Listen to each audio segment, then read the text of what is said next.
Hello everyone, आइए आज का लेक्चर स्टार्ट करते हैं। आज हम जानेंगे कृष्ण राव शंकर पंडित जी के बारे में। आज हम इनका जीवन परिचय पढ़ेंगे। कृष्ण राव शंकर पंडित का संगीत जगत में बहुत बड़ा योगदान रहा है। इन्होंने अलग अलग जगह से संगीत की शिक्षा भी प्राप्त की। तो आइए इनके बारे में पढ़ते हैं। संगीत कला के विद्वान श्री कृष्ण राव का जन्म 26 जुलाई 1893 को ग्वालियर में हुआ था। इनका जन्म ग्वालियर में हुआ था, इस कारण से ग्वालियर घराने से संबंध रखते थे। और कभी कभी एक नंबर में क्वेश्चन बोर्ड में पूछ लिया जाता है कि कृष्ण राव शंकर पंडित जी का घराना कौन सा है, तो ये ग्वालियर घराने से संबंध रखते थे। ये एक दक्षिणी ब्राह्मण परिवार से संबंध रखते थे। इनके पिता स्वर्गीय श्री शंकर राव भी एक प्रसिद्ध संगीतज्ञ थे। शंकर राव इनके पिता का ही नाम था। आप नाम में देख रहे हो कि कृष्ण राव शंकर पंडित, जो शंकर पंडित है इनके पिता का नाम था, और बाद में इनके पिता का नाम ही इनके नाम के साथ जोड़ दिया गया था। इस कारण से इनका जो पूरा नाम था वो कृष्ण राव शंकर पंडित, और जो शंकर पंडित जो नाम जोड़ा गया ये इनके पिता का नाम था। आगे है कि कृष्ण राव ने हद्दू खां नत्थू खां से संगीत की शिक्षा प्राप्त की, प्रारंभिक शिक्षा प्राप्त की। हद्दू खां और नत्थू खां खुद ग्वालियर घराने से ही संबंध रखते थे, तो इस कारण से जो इन्होंने शिक्षा ग्वालियर घराने से ही ली, इस कारण से इनका घराना जो था ग्वालियर घराना था। इसके पश्चात जो इन्होंने श्रीनिवास हुसैन खां की देखरेख में 12 वर्ष तक संगीत की कठोर साधना की। पहले इन्होंने हद्दू खां नत्थू खां से ली, फिर उन्होंने निवास हुसैन से ली और 12 वर्ष तक ली। इन्होंने अपने पिता पंडित शंकर राव जी से भी संगीत की शिक्षा ग्रहण की, क्योंकि शंकर राव पंडित जी ने खुद भी हद्दू खां नत्थू खां से संगीत की शिक्षा प्राप्त की थी, तो इसलिए उनको भी संगीत का बहुत अच्छा ज्ञान था। कठिन तपस्या और साधना द्वारा इन्होंने संगीत के क्षेत्र में महानता प्राप्त की। इनके शास्त्रीय ज्ञान, स्वर, ताल पर पूर्ण अधिकार और लयकारी की देश के बड़े से बड़े विद्वानों ने मुक्त कंठ से प्रशंसा की है। इनको शास्त्रीय ज्ञान, संगीत का जो शास्त्रीय ज्ञान है, उस चीज़ की इनको बहुत अच्छी नॉलेज थी। स्वर ताल पर इनका पूर्ण अधिकार था, ठहराव था, पूरे अच्छे तरीके से स्वर ताल को गाते थे। और लयकारी की देश के बड़े से बड़े विद्वानों ने मुक्त कंठ से प्रशंसा की है, तो बड़े से बड़े विद्वानों ने भी इनकी अपने कंठ से प्रशंसा की।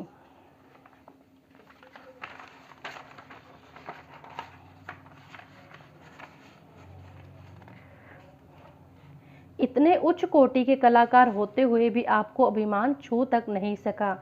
इतने बड़े कलाकार थे, इनको संगीत का इतना ज्ञान था, फिर भी इनमें घमंड जो था बिल्कुल भी नहीं था। इनका जो जीवन था सरल और सादगीपूर्ण था। ये देश के कोने कोने में अपने संगीत ज्ञान की धाक जमा चुके थे। इनकी प्रसिद्धि सुनकर 1913 में महाराज तारा ने पंडित श्री कृष्ण राव जी को अपने यहाँ शिक्षक के रूप में रख लिया। यहाँ इनको महाराजा तारा ने संगीत शिक्षक के रूप में रख लिया था अपने दरबार में। इसके पश्चात महाराज ग्वालियर ने भी पंडित कृष्ण राव जी को अपने दरबार में रखा। पहले इनको महाराज तारा ने अपने दरबार में रखा संगीत शिक्षक के रूप में, फिर इनको ग्वालियर के दरबार में रखा गया। पंडित जी ने ग्वालियर युवराज और उनकी बहन श्री कमला राजा को भी संगीत की शिक्षा दी। पंडित जी बोलतान बहुत सुंदर कहते थे। इनकी एक विशेषता ये थी कि गले की मींड 3 सप्तक की तान कहने के बाद या फिर ग से ग यानी पूरे 1 सप्तक की मींड कहकर सुर पर न्यास देते थे। न्यास का मतलब होता है स्वरों पर ठहराव देना। तो बोलतान इतने अच्छे तरीके से लेते थे। और क्या नाम है, दूसरी इनकी विशेषता थी कि गले की मींड, जो ये मींड लेते थे 3 सप्तक तक लेते थे, और बहुत मुश्किल काम होता है मंद्र, मध्य और तार तीनों सप्तकों में मींड लेना, और या फिर पूरे सप्तक में ही यानी कि ग से ग तक एक पूरे सप्तक की मींड लेना और उस सुर पर न्यास करना यानी कि उस सुर पर ठहरना। तो ये बहुत मुश्किल काम था, कोई आसान बात नहीं है ऐसा करना। यह काम किसी साधारण गायक का नहीं था। इनकी एक अन्य विशेषता गायकी की पटिलता है। इनका विलंबित ख्याल जब समाप्त होने को आता है, विलंबित ख्याल आपका राग में ही होता है, जब समाप्त होने को आता है तो ताने इतनी जटिल हो जाती हैं। जटिल का मतलब है कि इतनी मुश्किल हो जाते थे कि श्रोताओं का जी घबरा उठता था, यानी कि श्रोताओं का दिल भी घबरा उठता था उनकी ख्याल को सुनकर। इनकी जो मृत्यु है 22 अगस्त 1989 को 89 को हुई। पंडित कृष्णराव के 4 पुत्र नारायण राव, लक्ष्मण राव, चंद्रकांत व सदाशिव हुए। इनको संगीत उद्धारक सभा मुल्तान ने गायक श्रोमणी, अहमदाबाद विभाग ने गायन विशारद की उपाधि से विभूषित किया। इनको गायन विशारद की उपाधि से और गायक शिरोमणि की उपाधि से नवाजा गया था।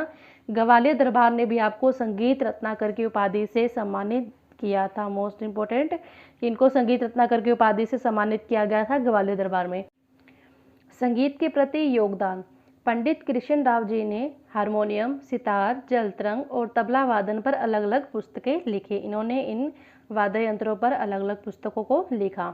इन्होंने संगीत सरगम सार, संगीत प्रवेश, संगीत आलाप संचारी आदि संगीत की प्रसिद्ध पुस्तकें लिखी हैं।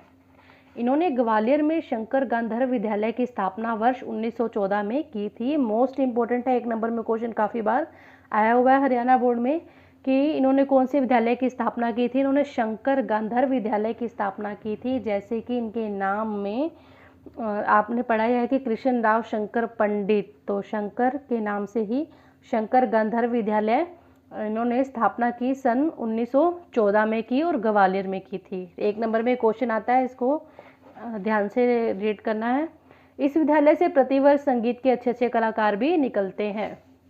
इन्होंने अनेक ऐसे शिष्य बनाए जिन्होंने संगीत के क्षेत्र में सराहनीय योगदान दिया। इनके काफ़ी शिष्य थे जिन्होंने इनसे संगीत की शिक्षा को प्राप्त किया। इनके शिष्यों में रामचंद्र राव सप्तऋषि, पुरुषोत्तम राव सप्तऋषि, दत्तात्रेय, प्रोफेसर केशव राव सुरंगे, एकनाथ सारोलकर, सदाशिव राव अमृतुले आदि के नाम उल्लेखनीय है। तो आपको इनके शिष्यों के नाम करने हैं, 2-3 कर सकते हैं क्योंकि 1 नंबर में क्वेश्चन आ सकता है कि इनके शिष्यों के नाम बताएं।